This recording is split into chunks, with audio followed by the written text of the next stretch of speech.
WhatsApp guys, welcome back once again. So दोस्तों, आज की फिल्म जो एक्सप्लेन करने वाले हैं उसका नाम है डेरांज, जो कि काफ़ी अजीब नाम है, लेकिन दोस्तों जो इसकी कहानी है वो काफ़ी अमेजिंग है। तो पहले तो आपको बता दूं कि ये एक कोरियन मूवी है। इस कहानी में हमें ऐसा वायरस दिखाया गया है जो कि किसी भी उम्र के इंसान को अपने काबू में कर लेता है और इसके बाद वो आदमी बहुत ही अजीब चीज़ें करता है।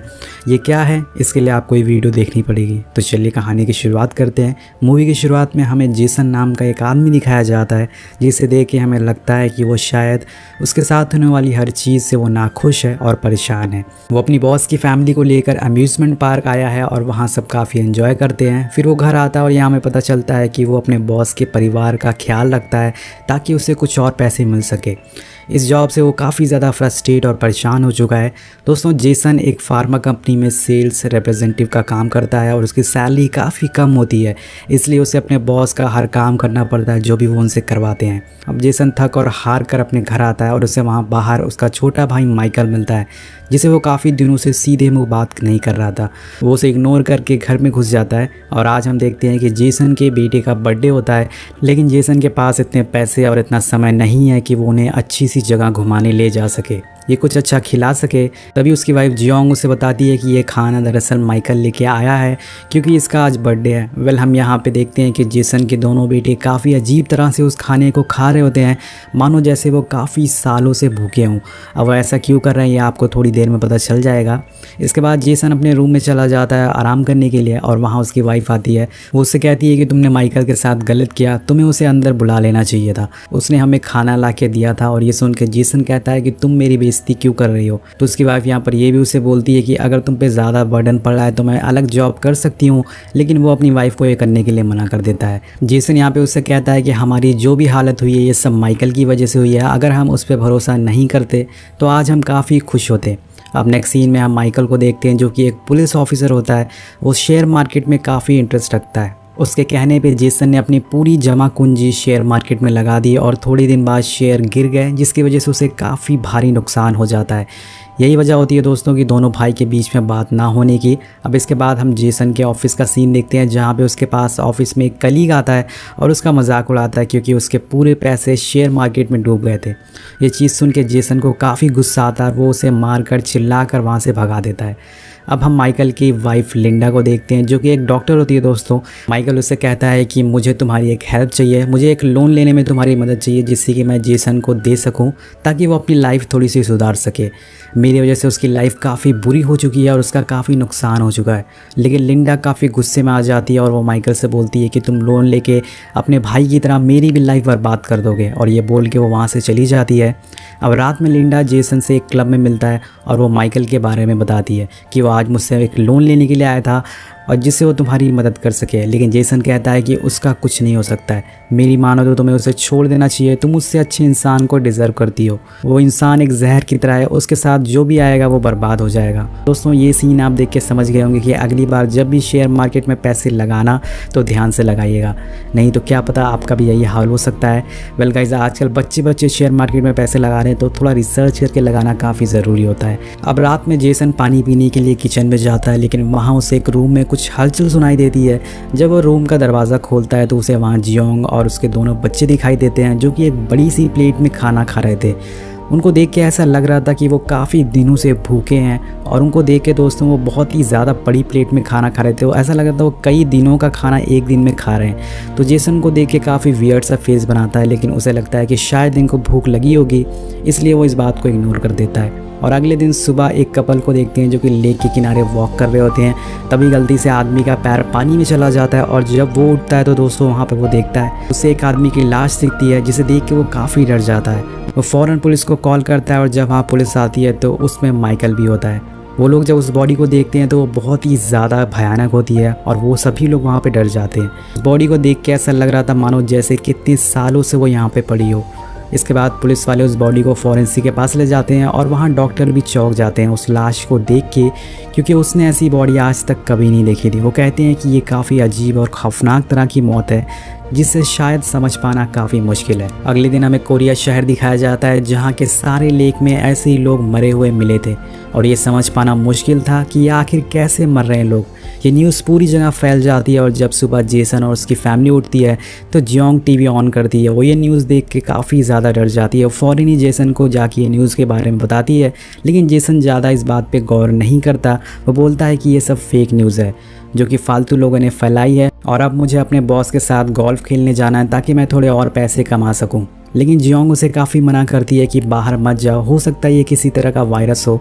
लेकिन दोस्तों जेसन उसकी एक बात नहीं सुनता और वहाँ पहुँच जाता है गोल्फ खेलने के लिए। वहाँ वो अपने बॉस के साथ गोल्फ खेलने लगता है और थोड़ी देर होने पे जेसन के बॉस को काफ़ी प्यास लगने लगती है। ये देख के जेसन उन्हें पानी की बोतल देता है। वो पूरी बोतल के पानी पी जाते हैं लेकिन उनकी प्यास अभी भी नहीं बुझती और तभी वो कुछ ऐसा कर देते हैं जिससे वहाँ खड़े लोग काफ़ी सहम जाते हैं।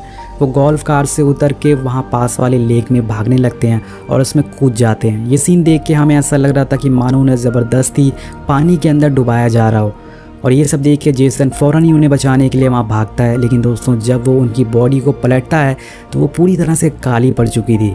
इसे देख के जेसन भी काफ़ी डर जाता है और लेक से बाहर आ जाता है। वो फ़ौरन अपने घर चला जाता है लेकिन वहाँ वो देखता है कि उसकी पत्नी, उसके बच्चे काफ़ी पानी पी रहे हैं। एक टाइम के लिए ऐसा लगने लगता है कि उसके बीवी बच्चों की हालत भी बॉस की तरह हो जाएगी, लेकिन वो इस बात को इग्नोर कर देता है। अब अगले सीन में माइकल इन्वेस्टिगेशन कर रहा होता है कि एक्चुअल में ये पानी कहाँ से आ रहा है। हो सकता है कि इस पानी में कुछ वायरस हो या फिर कुछ बैक्टीरिया हो जिसकी वजह से लोग मर रहे हो। वो इन्वेस्टिगेशन करते करते रात में अपनी कार में ये सो जाता है, लेकिन जब वो सुबह उठता है तो अपने साइड वाले लेक की तरफ देखता है। वो पूरी तरह से शॉक हो जाता है क्योंकि वहाँ पे 100 से ज़्यादा लाशें पानी में तैर रही होती है। ये देख के वो काफ़ी डर जाता है और फिर तभी हमें नेक्स्ट सीन में पूरे कोरिया का मंजर दिखाया जाता है जहाँ पे हर छोटे कस्बे, तालाब या फिर गटर में लाशें बह रही होती है और हज़ारों लाखों की तादाद में लाशें पड़ी होती हैं। ऐसा लग रहा था कि मतलब कोई बीमारी फैल गई है, कोई वायरस फैल गया और सभी लोग एक एक करके मरते जा रहे हैं। ये मंजर काफ़ी ज़्यादा भयानक होता है, किसी को आइडिया नहीं है कि क्यों ऐसा हो रहा है। और अगले दिन दोस्तों ऐसी एक मौत होती है एक लेडी की। वो लेडी अपने बाथ टब में नहा रही होती है और वहाँ जब पुलिस की टीम पहुँचती है तो उन्हें उस लेडी के पास कुछ कीड़े मिलते हैं। जब उन्हें वहाँ से उठा के लैब में ले जाते हैं तो डॉक्टर को पता चलता है कि ये असल में हॉर्स हेयर वॉर्म्स है जो ज़्यादातर इंसेक्ट्स के कीड़ों के अंदर पाए जाते हैं और ये वॉर्म्स इंसेक्ट के पेट में होते हैं और उनका खाया हुआ खाना खुद भी खाते हैं। जब ब्रीडिंग का टाइम आता है तो ये इंसेक्ट को पानी में ले जाते हैं और वहाँ से निकल के चले जाते हैं। डॉक्टर बताते हैं कि हो सकता है कि इंसानों के मुंह या फिर उनके पिछवाड़े के ज़रिए उनकी बॉडी के अंदर घुस गए होंगे और धीरे धीरे उनके ऑर्गन को खाने लगे जिससे कि उनकी ज़्यादा भूख बढ़ने लगी। जब इन वॉर्म्स को दोबारा ब्रीडिंग करनी हुई तो ये अपने होस्ट को यानी कि इंसानों को पानी में ले जाते हैं और उन्हें छोड़कर वहाँ से चले जाते हैं। इसी वजह से लोग की मौत हो रही है।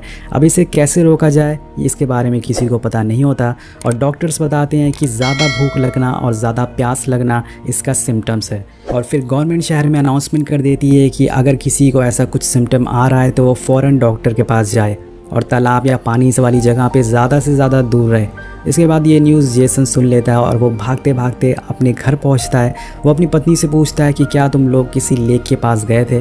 तो उसकी पत्नी बताती है कि हम बेटे के बर्थडे की सुबह एक एडवेंचर पार्क में गए थे। और तभी जेसन देखता है कि उसके बेटे काफ़ी ज़्यादा पानी पी रहे होते हैं, उन्हें काफ़ी भूख भी लग रही होती है। ये देख के वो समझ जाता है कि इन्हें भी ये बीमारी हो गई है और वो फ़ौरन अपनी फैमिली को लेकर हॉस्पिटल पहुँच जाता है। इसके बाद हम हॉस्पिटल का सीन देखते हैं जहाँ पर दोस्तों अलग तरह की भगदड़ मची हुई है। सब लोग दवा लेने के लिए भाग रहे होते हैं, लेकिन साथ ही इन लोगों को ठीक कर पाना बहुत ही ज़्यादा नामुमकिन है। वहीं दूसरी तरफ फ़ौरन इस सारे बड़े डॉक्टर की मीटिंग होती है और इस बीमारी को ख़त्म करने की कोई दवा जल्द से जल्द बनाने की सोच रहे थे ये लोग। और ये सभी लोग एक सॉल्यूशन निकालते हैं कि वो एक वर्मीसाइड बनाएंगे, यानी कि एक जहर जो कि सिर्फ वर्म को मारेगा लेकिन इंसानों की बॉडी को कुछ असर नहीं होगा। दवा इंसानों के इंटेस्टाइन तक पहुँच जाएगी जो कि है वर्मासाइड, जिससे कि वो कीड़े मर जाएंगे और इस सीरम को वो हॉस्पिटल के एक पेशेंट पर टेस्ट करेंगे। लेकिन दोस्तों जब ये टेस्ट किया जाता है तो पूरी तरह से असफल हो जाता है और उस पेशेंट की मौत हो जाती है। अब इसके बाद पूरे हॉस्पिटल में अफरा तफरी मच जाती है और ये खबर फैल जाती है कि जो टेस्ट किया था वो नाकामयाब रहा और हम सभी लोग अब मारे जाएंगे। और धीरे धीरे करके पूरे शहर में मौत होना शुरू हो जाती है। हज़ारों लोग पाउंड्स लेक में कूद कूद कर अपनी जान देने लगते हैं। तभी माइकल के पास लिंडा का फ़ोन आता है और वो उसे बताती है कि जेसन की फैमिली भी इस बीमारी से इन्फेक्टेड हो चुकी है और तभी हम जेसन का घर का सीन देखते हैं जहाँ पे उसके दोनों बच्चे प्यास के मारे तड़प रहे होते हैं। उसकी बेटी बालकनी से कूदने वाली होती है, लेकिन जेसन उसके बच्चों को बचा लेता है। वो अपनी पत्नी, अपने बच्चों सभी को पकड़ के रखता है। अगर वो बाहर गए दोस्तों तो वो वॉर्म्स निकल जाएगा उनकी बॉडी से और उनकी मौत हो जाएगी। और यहाँ हम देखते हैं कि शहर के हालात कुछ अलग थे। अब ये बीमारी अपने चरम सीमा पे होती है। लोग हॉस्पिटल में एडमिट थे, मॉल में थे। यहाँ पर दोस्तों सभी लोग भागना चालू कर देते हैं पानी की तरफ, लेक की तरफ, और उसमें कूदने लग जाते हैं, जिससे कि उनकी एक एक करके मौत हो जाती है। यह नज़ारा काफ़ी ज़्यादा खौफनाक होता है। जब लिंडा अपने हॉस्पिटल में देखती है तो वहाँ भी दोस्तों लाशों की लाइन लगी होती है। मतलब ऐसा लग रहा था कि लोग यहाँ पर मरे पड़े हैं। इसे देख के ऐसा लग रहा था कि पूरी दुनिया इसी तरह से ख़त्म हो जाएगी। और तभी उसे वहाँ एक छोटी बच्ची रोती हुई दिखती है। उसे देख के ऐसा लग रहा था कि शायद उसके माँ बाप भी इस बीमारी की वजह से चले गए हैं और अपनी बेटी को यहीं छोड़ गए हैं। अब अगली सुबह होती है और पूरे साउथ कोरिया के तालाबों में सिर्फ लाशें बह रही थी पानी की जगह। अब गवर्नमेंट हालात को देख के हेल्थ इमरजेंसी घोषित कर देती है और यहाँ हमें पता चलता है कि अब 1 लाख से ज़्यादा केसेस हो गए हैं। ये गिनती अब काफ़ी तेज़ी से बढ़ती जा रही थी, इसलिए अब गवर्नमेंट जो लोग बच गए थे उन्हें एक हॉल में एक क्वारंटाइन करके रखा गया था, जिससे बीमारी औरों में ना फैल सके। वो पूरे कोरिया के लोग को एक जगह इकट्ठा कर देते हैं और वहाँ उनको खाने पीने का सामान दे देते हैं, ताकि जब तक ये बीमारी का कुछ इलाज ना हो सके इन लोगों को बचाया जा सके। लेकिन तभी दोस्तों हम कुछ दिन बाद एक चमत्कार होते हुए देखते हैं। एक पेशेंट सबके सामने आता है और वो ऐलान करता है कि वो अब ठीक हो चुका है। उसे भी यह बीमारी थी, लेकिन जब से उसने ये दवा ली उसके बाद वो बिल्कुल ठीक हो गया है। ये न्यूज़ सुन के डॉक्टर भी काफ़ी ज़्यादा खुश हो जाते हैं। अब शायद ये सब ठीक हो जाएगा, सभी को ऐसा लग रहा था। लेकिन तभी ये न्यूज़ बाहर चली जाती है और पूरे शहर के सारे जो फार्मेसी होते हैं वहाँ पे ये दवाएं आउट ऑफ स्टॉक हो जाती है, क्योंकि एक साथ इतने सारे लोग वहाँ पे लेने पहुँच गए थे। अब इस चीज़ को देखते हुए गवर्नमेंट उस विंडाजोल बनाने वाली कंपनी के CEO को एक मीटिंग के लिए बुलाती है और उन्हें बोलती है कि आप जल्द से जल्द दूसरा स्टॉक बनाइए। लेकिन CEO कहता है कि हमारी कंपनी को कोई और कंपनी ने टेक ओवर कर लिया है और हमारी जो मशीनें हैं वो भी ख़राब हो चुकी है, इसलिए अब हम उस वैक्सीन को दोबारा बना नहीं सकते। ये सुन के गवर्नमेंट उनसे कहती है कि आप हमें उस दवा को बनाने का तरीका बता दीजिए ताकि हम दूसरी कंपनीज़ को उसे बनवा सकें। लेकिन वो CEO बोलता है कि हम नहीं बताएंगे, क्योंकि ऐसा करने से हमारा काफ़ी नुकसान हो जाएगा। वहीं दूसरी तरफ ये बीमारी अब इन लोगों में काफ़ी तेज़ी से फैलती जा रही थी। लोग खुद की जान लेने के लिए बेताब हो रहे थे और नदी पॉन्ड्स में कूदते जा रहे थे। और तभी हम माइकल को देखते हैं जो कि इसी दवा की कंपनी को एक आदमी को पकड़ता है और उसे काफ़ी मारता है, क्योंकि उसे कुछ गड़बड़ लग रही होती है। माइकल उस बंदे को काफ़ी टॉर्चर करता है, जिससे कि वो आदमी बताना चालू कर देता है। वो बोलता है कि हमारी कंपनी 5 साल पहले इसी हॉर्स वॉर्म्स पर रिसर्च कर रही थी, जो कि इंसानों के दिमाग को कंट्रोल कर सकता था, उन्हें पानी में डुबा के मार देता था।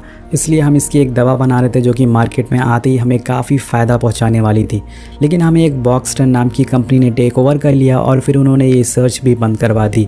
और इस बात को जानकर जो सारे रिसर्चर थे वो गुस्से में आ जाते हैं और वो फैसला लेते हैं कि वो इस चीज़ का बदला लेंगे। वो सारे हॉर्स हेयर वॉर्म्स को शहर में हर लेक में छोड़ देते हैं, जिससे काफ़ी सारे लोग मर रहे हैं और क्या अंजाम हो रहा है वो हम आज देख रहे हैं। हमने प्लान बनाया था कि हम अचानक से विंडाजोल मार्केट में लाएंगे, जिससे कि हमें काफ़ी ज़्यादा फ़ायदा होगा। ये सुन के माइकल उसे काफ़ी मारता है और बाद में उसे विंडाजोल का जहाँ स्टॉक रखा हुआ था वहाँ के बारे में पूछता है। वहीं अगले सीन में हम देखते हैं कि विंडाजोल कंपनी के CEO के गवर्नमेंट से दोबारा मुलाकात होती है। CEO गवर्नमेंट से कहता है कि हमें $5 बिलियन दे दो, हम आपको विंडाजोल बनाने का सॉल्यूशन दे देंगे। लेकिन ऑफिशियल पहले तो मना करते हैं, क्योंकि उनकी कंपनी की वैल्यू ही $700 मिलियन होती है। वो लोग मौके का फ़ायदा उठा रहे थे और 5 गुना ज़्यादा पैसे मांग रहे थे। लेकिन प्राइम मिनिस्टर के पास कोई और ऑप्शन नहीं होता है, उन्हें अपने लोगों की जान बचानी है, वो उन्हें ऐसे तरह से मरने नहीं दे सकते। तो गाइस वो उस डील पे साइन कर देते हैं। और वहीं एक तरफ माइकल और जेसन उस अड्डे पे पहुंच जाते हैं जहां पे वो विंडाजोल का स्टॉक रखा हुआ था। लेकिन तभी वहां कोई अनजान आदमी आके उस जगह पे आग लगा देता है, जिससे सारी दवाइयाँ, सारी वैक्सीन जल जाती है। अब अगले सुबह वहाँ पुलिस आती है और माइकल जेसन को बाहर निकालती है। लेकिन जेसन को अभी भी यकीन नहीं होता कि वो दवाइयाँ उसके सामने जल गई। वो अपने परिवार को बचा सकता था, लेकिन उसने ये मौका खो दिया। वो दोबारा से पुलिस से लड़के उस जगह पे चला जाता है और वहाँ बैठ के बहुत ही ज़्यादा रोता है। तभी उसके पास उसकी वाइफ का फ़ोन आता है और वो बताती है कि अब वो लोग शायद नहीं बच पाएंगे, क्योंकि अब वो लास्ट स्टेज पे पहुँच चुके हैं। उनकी तबीयत काफ़ी ज़्यादा बिगड़ चुकी है।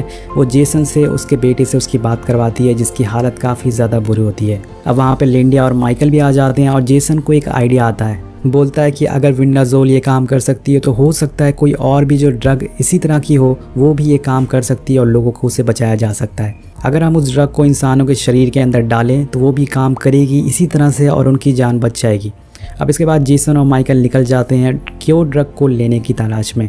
लेकिन तभी माइकल के पास पुलिस स्टेशन से फ़ोन आता है और वो बताते हैं कि वो आग लगाने वाला कोई और नहीं, वही इंसान होता है जिससे सबसे पहले कंफर्म करा था कि वो वॉर्म वायरस से ठीक हो गया था।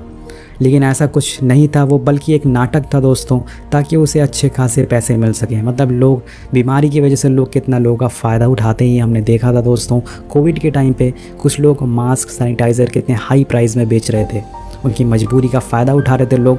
तो ऐसे लोग दोस्तों कभी भी अच्छी ज़िंदगी नहीं जी पाते। अब जेसन और माइकल उस आदमी को उस ट्रक से उतार देते हैं और फ़ौरन हॉस्पिटल के बाहर जाते हैं। वहाँ सबको बताते हैं कि हमें विंडाजोल की ज़रूरत नहीं है, हम बस एक रॉ ड्रग से भी ठीक हो सकते हैं। और वो उस ट्रक को अंदर घुसा देते हैं। जेसन डॉक्टर को गन पॉइंट पर रखते हुए पूछता है कि तुमने विंडाजोल बनाने के लिए जो रॉ ड्रग था उसे कहाँ पर छुपाया है। वो डॉक्टर पहले तो उसे नहीं बताता, लेकिन वो गन चलाने की धमकी देता है और तभी एक आदमी वहाँ पर मान जाता है। फिर वो उसे अपने साथ बैठा लेता है और दूसरी तरफ गवर्नमेंट और उसके सीईओ की सच्चाई पता चल जाती है। दोस्तों वो लास्ट एग्रीमेंट पे गवर्नमेंट साइन नहीं करती और उस आदमी के उस जो विंडाजोल बनाने वाली कंपनी थी उसके सीईओ को पकड़ लिया जाता है, अरेस्ट कर लिया जाता है। वहीं एक तरफ जेसन वहाँ पहुँच जाता है और जहाँ पे वो रॉ ड्रग का स्टॉक रखा हुआ था वो उसे ट्रक में लोड कर लेता है और तभी हमें पता चलता है कि मेडिकल एसोसिएशन ने भी इसे मंजूरी दे दी होती है। तो इस मेडिसिन को अपनी ट्रक में भर लेते हैं और पूरे शहर में लोगों को देना चालू कर देते हैं। इस चीज़ का असर दोस्तों में धीरे धीरे दिखने लगता है और वो सभी लोग धीरे धीरे करके ठीक होने लगते हैं। ये देख के और तेज़ी से वो क्योर ड्रग बनाने लगते हैं और लास्ट में वो सबको मिल जाता है। जेसन की फैमिली यहाँ पे भी ठीक हो जाती है। और अब लास्ट में हम न्यूयॉर्क शहर का सीन देखते हैं जहाँ पे एक आदमी की लाश पानी में तैर रही होती है और यहाँ पे ये कहानी ख़त्म हो जाती है। वेल हो सकता है कि अगले पार्ट में हमें न्यूयॉर्क शहर में दिखाया जाए जहाँ पे भी ये वायरस फैल चुका था। सो आपको ये मूवी कैसी लगी नीचे कमेंट करके ज़रूर बताइएगा। मिलते हैं आपसे अगली वीडियो में। Thank you so much watching. इसी तरह की और मूवीज़ अगर देखना चाहते हैं वायरस के ऊपर तो कमेंट ज़रूर करिएगा।